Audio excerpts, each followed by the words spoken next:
There is a place where a great river moves through flat land so slowly that it seems not to move at all, where the water is wide and the color of pale clay, and the sound it makes along its banks is less a sound than a presence, a low, continuous murmur at the threshold of hearing, something the body receives before the ear formally registers it, something that has been there so long in this place that the land itself seems to have incorporated it, to breathe in the rhythm of the waters passing, where the city on the river's bank is arranged with a precision that suggests not just skill, but a particular kind of mind-to-mind, that thought in grids, in right angles, in the relationship between one space and the next, in the idea that a city could be planned rather than simply accumulated, that the place where people lived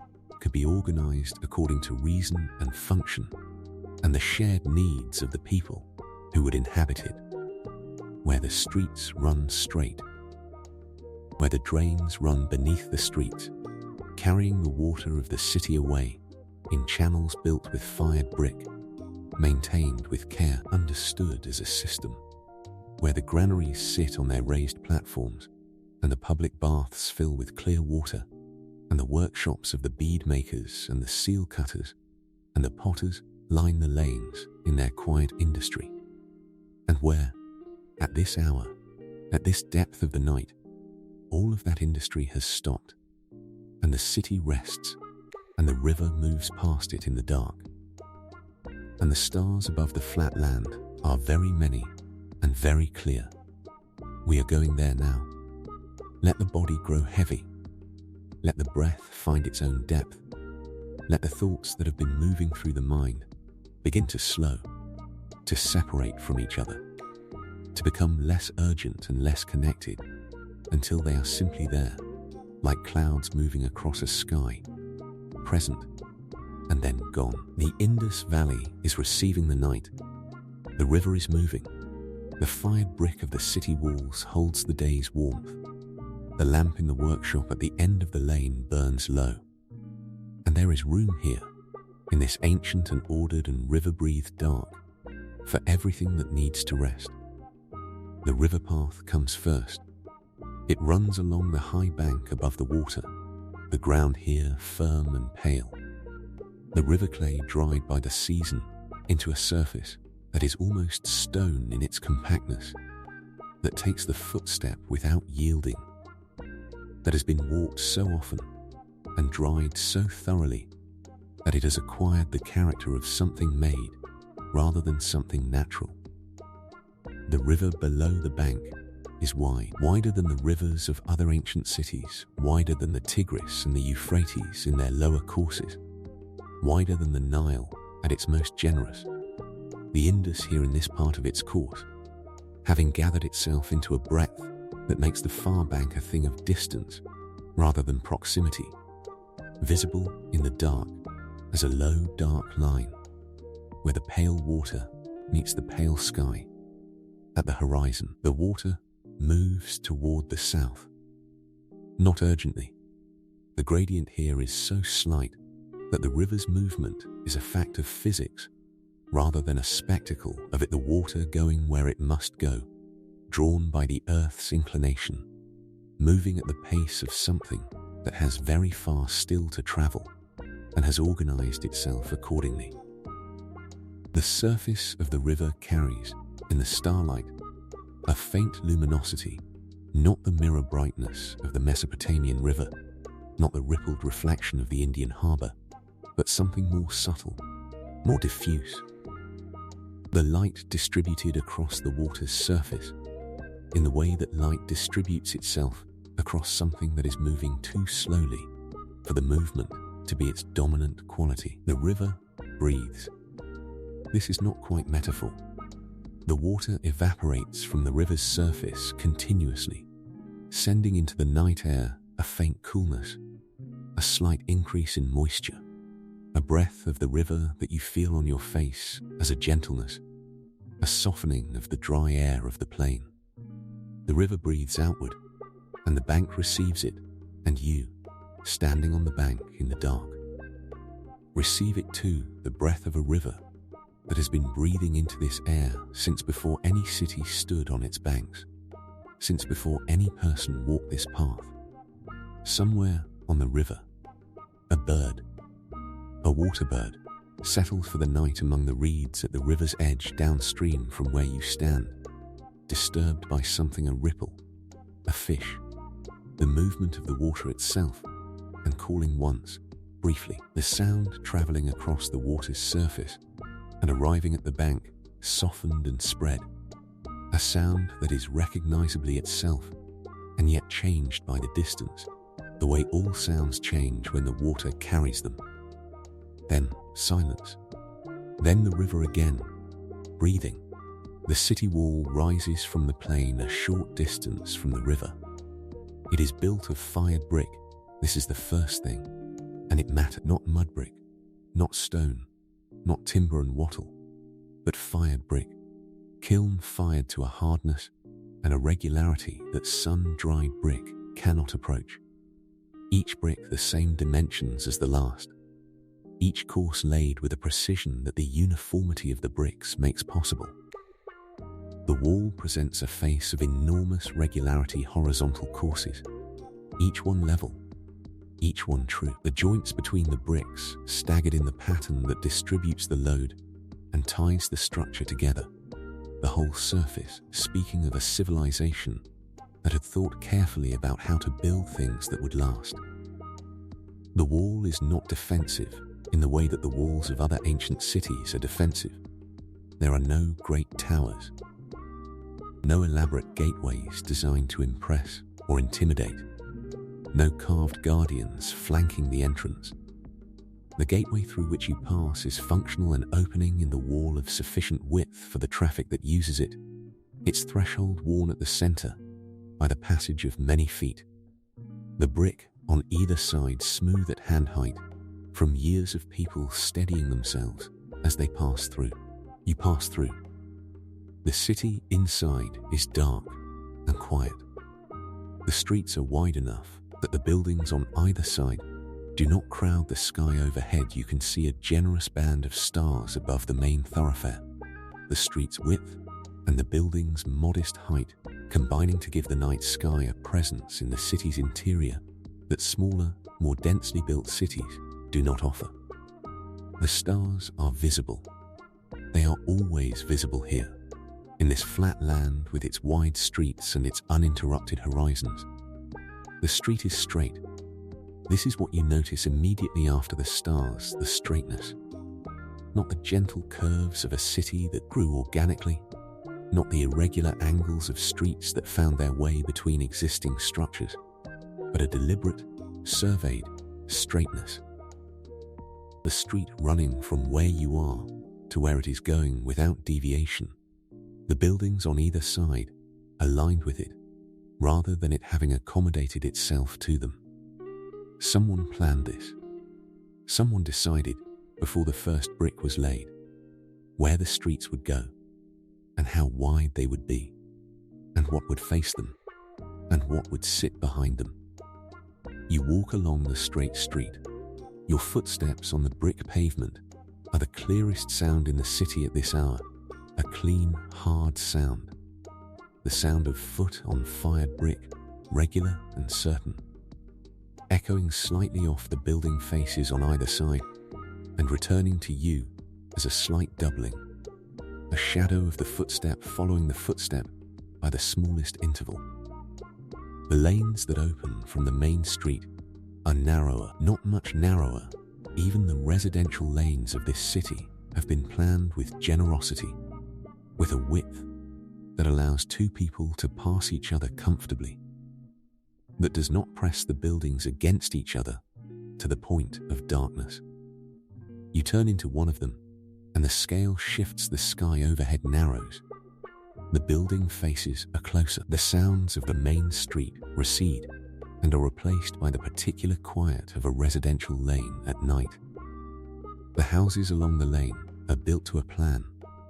Not identical, each one has its own dimensions, its own arrangement of rooms around its central courtyard, but recognizably similar, built according to a shared understanding of what a house should be and do.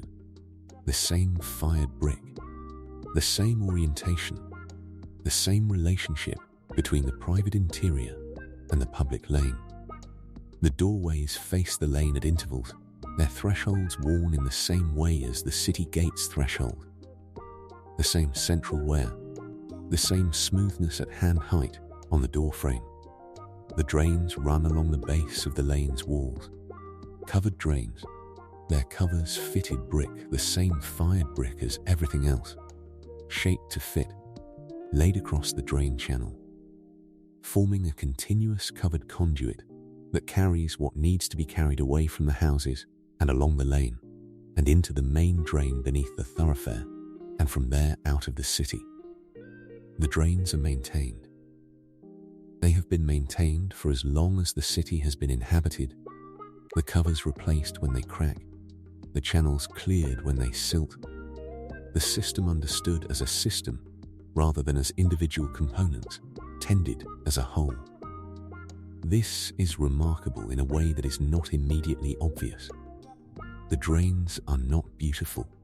They are not ceremonial. They are not the kind of thing that gets carved in stone or written about in the records of kings. They are simply the practical infrastructure of a city that took seriously the health of the people who lived in it, that understood that the removal of waste was as important as the provision of food and water, that planned for it before the first house was built, rather than managing it as an afterthought. Someone thought about this, someone, 4,000 years ago, sitting with the plans of a city that had not yet been built, thought about where the drains would go and how they would be covered and how they would be maintained, and thought about this with the same care and the same precision that they brought to the streets and the walls and the granaries. And that care, that thought, translated into the covered drain along the base of the lane wall, which is still there, which is still doing in outline what it was built to do, which outlasted the city it served, and will outlast the night you are walking through. You walk the lane slowly, aware of the drains at your feet and the stars overhead and the sleeping city around you. At the end of the lane, a small square, not the grand plaza of other ancient cities, simply a widening of the lane, a place where several lanes meet and the space between them opens slightly, where the compressed linearity of the street plan relaxes into something rounder, something that allows a small gathering, a pause, a transition between one part of the city and another. In the center of the square, a well, a brick-lined shaft descending into the earth, its mouth raised above the ground on a low circular surround of the same fired brick. The interior of the surround worn smooth at the top, where generations of hands have rested as they leaned over to look down or to lower the water vessel. The well is capped for the night a wooden cover, fitted, heavy, laid across the mouth to keep out the dust and the animals and whatever else the night might contribute. The wood of the cover is smooth and dark with age and with the oil of hands, many hands over many years, lifting and replacing this cover each morning and each evening. The simple repeated act of maintaining access to the water below. You rest your hands on the well surround. The brick is warm, in the way that all the brick in this city is warm the retained heat of the day, the thermal mass of the fired clay, holding what the sun gave it and releasing it slowly into the night. But the well surround is warm in a different quality than the walls and the street warmer at the edges where the hands have rested most, where the friction of hands has added its own small contribution to the surface's temperature, where the accumulated warmth of touch has been absorbed into the clay over years and years of use. The warmth from hands, warmth of the well, surround. Below the cover, the water is there. You cannot hear it, the well is deep. the water table below the plain's surface reached by a shaft that goes down further than sound easily travels in the still night air. But you know it is there, in the dark below the fitted cover, in the deep shaft lined with the same fired brick that lines everything else, the water that the city depends on, the water that was here before the city and will be hereafter, the underground water of the Indus, plain that the river recharges each year with its seasonal flooding, the ancient exchange between the river and the plain that sustains all of this. You stand at the well for a while. The Great Bath is at the city's northern end, a structure you have been aware of since you entered, not because it is tall or because it dominates the skyline, but because of where it sits in the city's plan, at the elevated northern end of the main platform, accessible from the main thoroughfare. Its position in the grid, deliberate and central, in the way that positions are deliberate and central in a city that was planned from the beginning. You approach it along the thoroughfare. The Bath complex is enclosed by a wall, not the city wall, but a secondary enclosure, the Bath given its own bounded precinct, separated from the streets around it in a way that suggests the space has a quality different from the residential and commercial districts.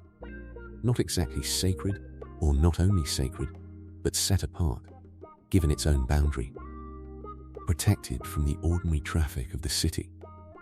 The entrance is open, a wide doorway in the enclosure wall, the threshold unworn at this hour's traffic. No one enters or leaves the Bath complex at this depth of the night. The brick around it, the same fired brick as everything else, the same precision of laying, the same regularity of dimension. Inside the enclosure, the Bath, it is the size of a large room, rectangular, its longer axis running north to south, its depth considerable. The steps descend from the enclosure's level into the water's level. The bathing space below you as you stand at the top of the steps. The water itself visible in the dark as a darker rectangle within the bath's stone and brick surround. The water is still, completely still in a way that moving water cannot be. The pool water having found its equilibrium, its surface flat and undisturbed, reflecting the stars above it with the faithfulness that only still water achieves. The reflection is perfect here, every star above the bath's precinct, visible in the water below it, the sky inverted and contained in the rectangle of the pool. You descend the steps slowly. Each step is wide and the same depth as the last, the regularity of them allowing a confident descent without looking down, the feet knowing what to expect, because what to expect is always the same. The brick of the steps is smooth, not worn smooth, but finished smooth, the brick laid with a surface that has been made level and close, the joints between the bricks fine enough that the foot does not find them, that the sole registers only the continuous surface of the step. At the water's edge, you stop. The water at the bottom of the bath is very clear, in the dark, with only the starlight available. Clear water at the depth of this pool should be invisible, should simply be darkness in the shape of a rectangle, but the starlight reflected in it gives it a luminosity, a presence, the surface of the water glowing faintly with the sky it contains, the stars in it points of faint light. You crouch at the water's edge and look into it, the reflected sky, the stars, your own shape above them, blocking a portion of the reflection, your dark form against the luminous water. The water smells of nothing. This is the remarkable thing after the river's clay smell, after the lane's warm brick smell, after the city's accumulated complexity of smell. The water in the Great Bath smells of nothing. It is clean water, maintained water, water brought here and kept here through the same engineering intelligence that built the drains, that leveled the streets, that fired the bricks to their exact dimensions. Water kept clean enough to smell of nothing, which in the ancient world is not a small achievement. You trail your fingers across its surface. The water is cool and accepts the touch without resistance, closing around the fingers and releasing them when they lift with the same completeness.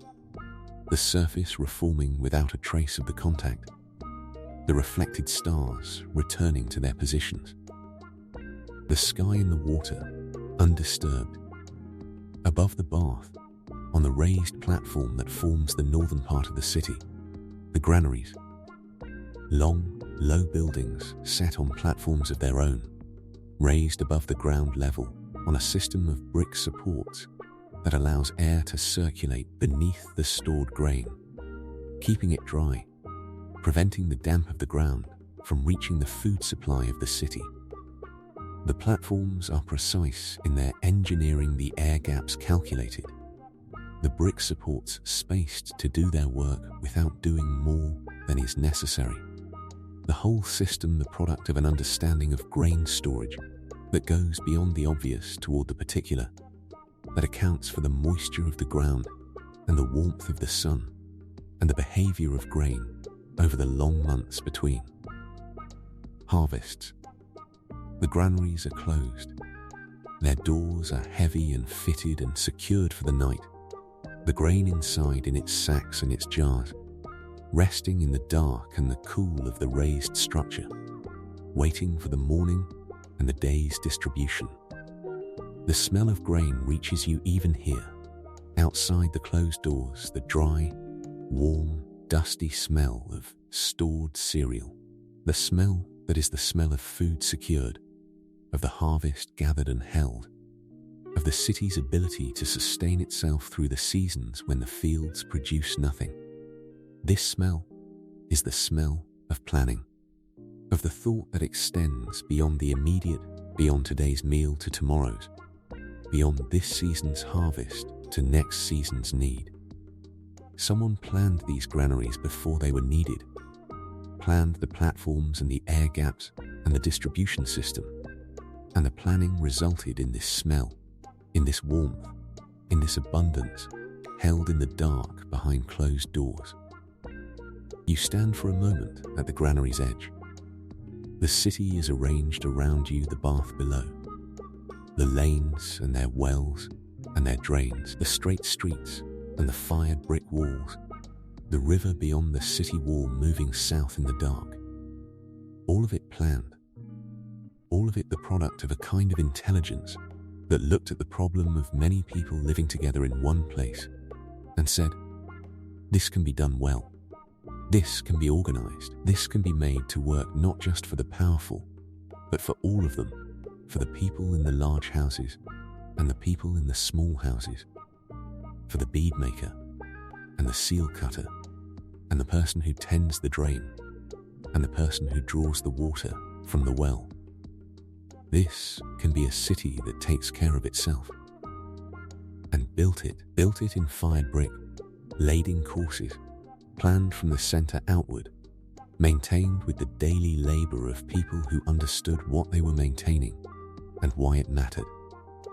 You descend from the platform by the broad ramp on its western face. The ramp is the same fired brick.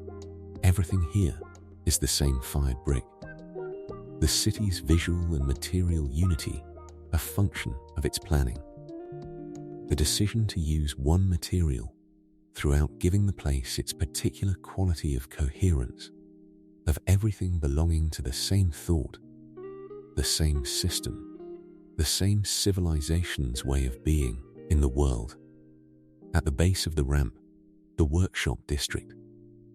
The workshops are closed and dark, their tools set aside, their work half done on the workbenches and the floor. The day's progress paused until morning. Through the gaps in the workshop doors, simple fitted brick constructions, functional without ornamentation, the smell of what is made here, the mineral smell of stone being worked, the particular sharp smell of fired carnelian, the earthy smell of raw clay waiting to be shaped. the metallic smell of copper worked in the heat of small furnaces that have been damped for the night. Carnelian beads. The bead makers of this city are known across the ancient world. Their work travels along the trade routes that connect this civilization to the civilizations to the west, to the Persian Gulf ports, to Mesopotamia and beyond.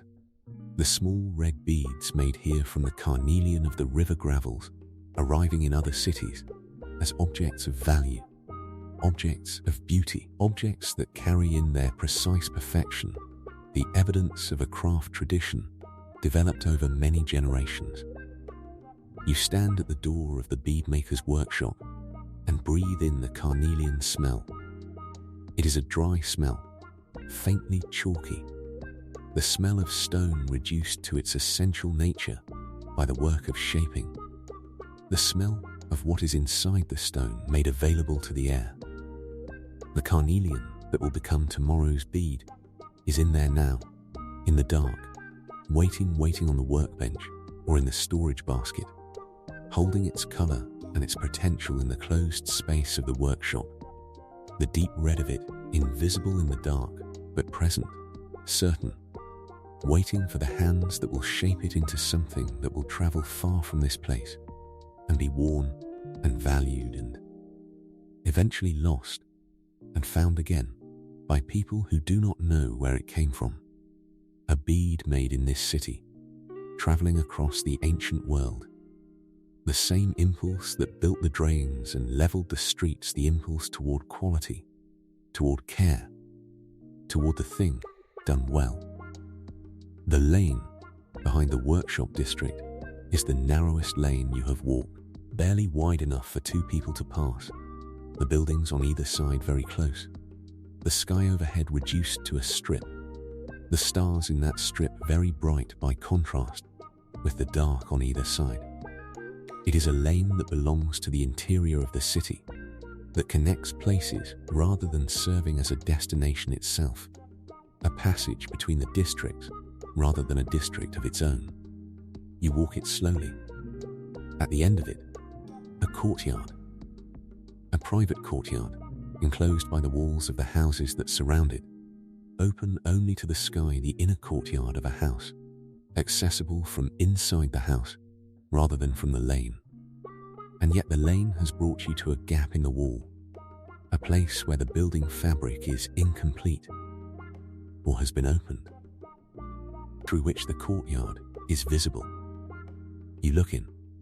A large clay pot stands in the courtyard's center, a storage vessel, its diameter considerable, its sides smooth, and its surface bearing the faint marks of the hands that shaped it on the wheel, the spiral striations of the turning, visible in the starlight as a texture, as the record of the making. Beside it, a smaller pot, and beside that a wooden board on which something has been laid, cloth, perhaps, or the materials of some household task, set out and left for morning. At the far side of the courtyard, a lamp, a small clay lamp, shallow and round, its wick floating in oil, its flame very small and very still in the sheltered air of the enclosed courtyard. The flame so small that from this distance it is almost not a flame, but an intimation of one, the smallest possible fire, doing its smallest possible work, illuminating nothing beyond itself, but being there, present, a point of warmth in the enclosed dark. It has been left burning. Someone, before they slept, decided to leave the lamp burning in the courtyard, perhaps for a family member expected home, perhaps simply as habit, as the practice of a household that keeps a lamp through the night, that does not like to wake to complete darkness, that finds in the small sustained flame something worth the small cost of the oil. The flame is very still. The courtyard is very quiet. The pot stands in its patient enormity in the center of the space, holding what it holds, being what it is. You find the place where you will rest on the rooftop of a house at the lane's end.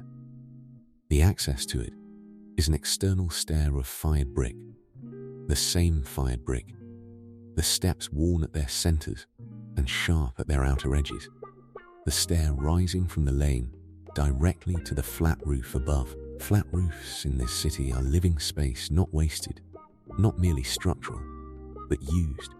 The upper surface of the house, a place to sleep in the hot months, to work, to spread things to dry, to sit in the cool of the evening. The stairs are worn in the way that used things are worn, and the roof they lead to is swept and maintained, and receives you as a space that is familiar with occupation. You climb the stair. The roof opens around you. It is wide and flat, and very open to the sky after the lanes below.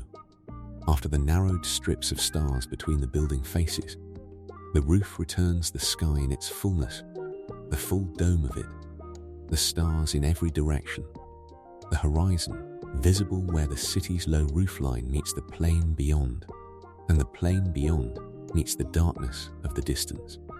The river is visible from here. Or rather, the sky above the river is visible, slightly different from the sky above the land, the water contributing its moisture to the air above it in a way that very slightly softens the stars over that part of the horizon, makes them fractionally less hard, fractionally more diffuse. You know from this softness where the river is, though the river itself in the dark is too pale and too far to be certain. The plain extends in every direction. The flat, wide, dark plain of the Indus Valley. The land that the river made by flooding it over many centuries, laying down the silt of the distant mountains in layer after layer, until the plain was what it is, extraordinarily fertile, extraordinarily flat. The earth here, a gift of the river's long labor, the ground that made this civilization possible by being so generous, by being so flat that the water from the irrigation channels spread across it easily, by being so rich that the grain grew tall and the harvests filled the granaries on the platform. The wind from the river reaches you up here, the same gentleness you felt on the river path, the moisture of the water's surface, the slight coolness of the evaporation, the breath of the river translated into the breath of the night air, reaching you on the rooftop with the same quality of gentleness, of something that arrives not as force, but as presence. You sit on the roof. The fired brick beneath you is warm. The air above you is cool. The stars are in their full number overhead, and the river is somewhere in the soft starred south, and the city is below you in its grid of straight streets and fired brick lanes and covered drains and filled granaries and clean bath water. All of it still, all of it in the particular stillness of a city that has finished its day.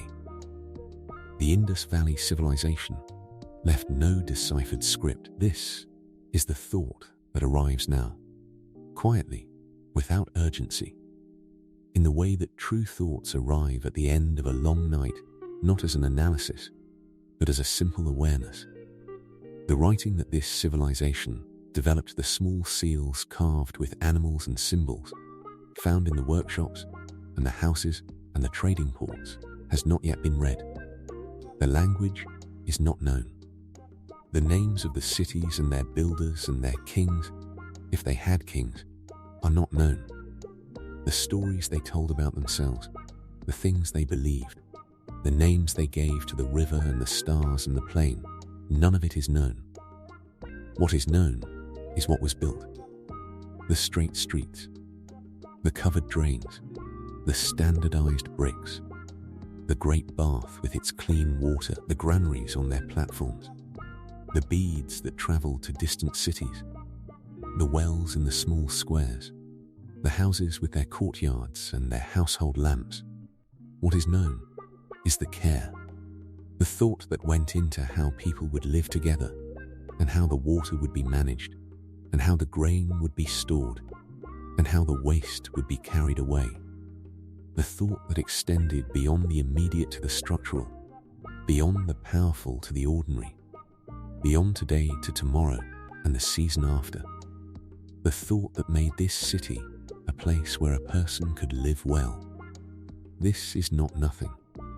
This is, in some ways, everything the most fundamental question any civilization ever asks and answers in its buildings and its infrastructure and its daily arrangements.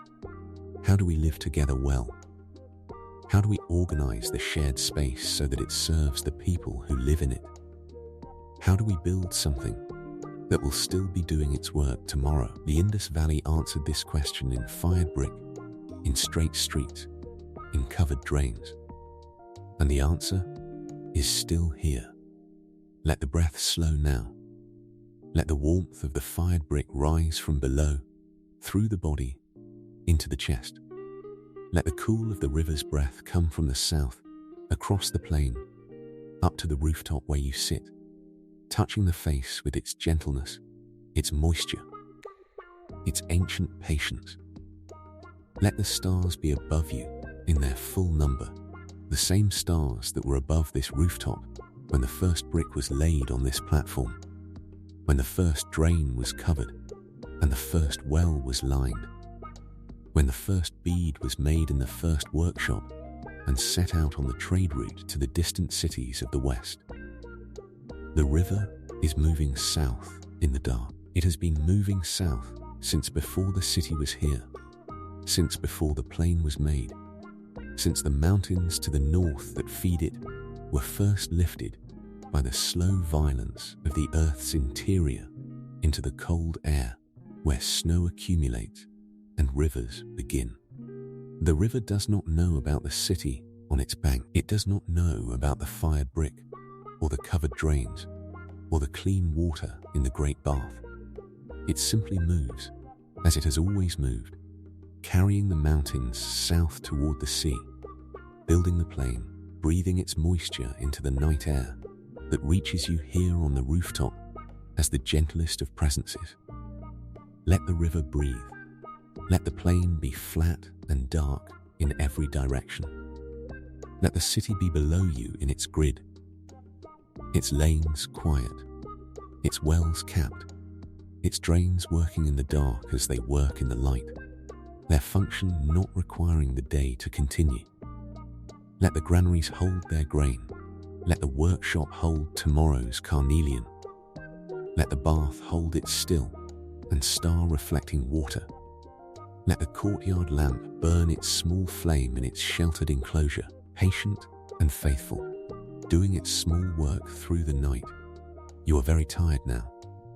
The good tiredness, the complete tiredness of a night, received fully the river path and the city wall and the straight streets and the small square with its well and the great bath with its perfect water and the granary platform and the workshop district and the beadmaker's door and the narrow lane and the courtyard lamp and the rooftop with its wide sky and its river-breathed air. All of it received, all of it held somewhere in the body, in the breath, in the particular quality of stillness that comes to a person who has moved through a great deal of ancient care without hurry and without agenda. The fired brick beneath you, the river's breath on your face, the stars above you and in the bath water below you, and in the river's surface further south, the same stars in 3 places at once, the sky distributed across the water of the ancient world, held in every still surface that is willing to receive it. Let the eyes close. Let the brick be warm. Let the river breathe. Let the drains carry what needs carrying, quietly, in the dark, as they have always done. Let the grain rest in the granary. Let the carnelian wait on the workbench. Let the lamp burn in the courtyard below, small and patient and faithful, and doing what it has always done, which is enough, which is always enough. Let the city breathe in its sleep. Let the plain be dark and wide and patient around it. Let the river move. The river is always moving. The river has always been moving. The river will be moving long after the last brick of this city has been returned to the clay from which it was fired, long after the last drain has silted and the last well has collapsed, and the last bead has been found in the ground of a distant city by someone who does not know where it came from. The river moves, and the river's breath reaches you here on the rooftop, where you are resting on the warm fired brick of a city that thought carefully about how people should live. And the thought was enough, and the care was enough, and the river and the stars and the warm brick and the night air and the small courtyard lamp burning below are enough. Let them be enough. Let the breath go slow and deep. Let the body be heavy and warm. Let the city hold you as it has always held the people who lived in it, with the quiet, practical, unglamorous care of straight streets and covered drains and clean water and stored grain. The most ordinary care, the most ancient care, the care that is simply people, thinking about other people, doing the work that makes it possible to live well together in the dark. Sleep now, on the warm rooftop, in the ancient city on the river, under the patient stars, beside the moving water, in the deep and cared for dark. Sleep.